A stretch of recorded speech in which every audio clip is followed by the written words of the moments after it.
Mga panukalang batas na magbibigay suporta sa mga public prosecutor sa bansa ang binusisi sa pagdinig ng Committee on Justice sa Kamara ngayong araw. Nagbabalik si Jap Regala sa detalye.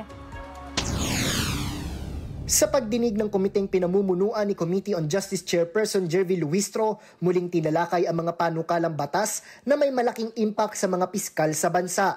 Isa sa mga ito ang House Bill 2664 ni na late 1st District Representative Martin Romualdez, Representative Yeda Romualdez, Representative Andrew Romualdez at Tingog Party List Representative Jude Asidre na naglalayong magbigay ng hazard pay sa mga public prosecutors na exposed sa mapanganib na sitwasyon, partikular sa mga pag-iimbestiga ng mga krimen laban sa pambansang seguridad at iligal na droga. Sa ilalim ng panukala, lahat ng sakop na public prosecutors ay makatatanggap ng 5,000 buwan ng hazard pay bilang dagdag na kompensasyon. Iminungkahi naman ni City Prosecutor Armando Cavalida na gawing 5% ng basic pay ng mga public prosecutor ang halaga ng hazard pay upang mas umangkop sa totoong peligrong kanilang hinaharap. Inaasahang mabilis na uusad ang mga panukalang ito at agad makabubuo ng substitute measure.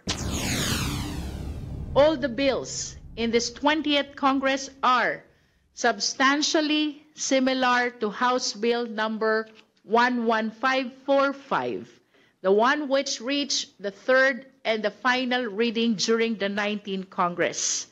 Since this bill has been thoroughly scrutinized by the committee last Congress, we are hoping that we can easily come up with a substitute measure incorporating any new proposal from the authors of the rest of the bills or from the stakeholders or even our resource persons. Ayon pa sa mga public prosecutor, malaking tulong ang hazard pay na ito kapag naisabatas, lalo na sa mga piskal na may hawak na malalaking kaso. Para sa totoong balita sa Bagong Pilipinas, Jap Regala, Congress News.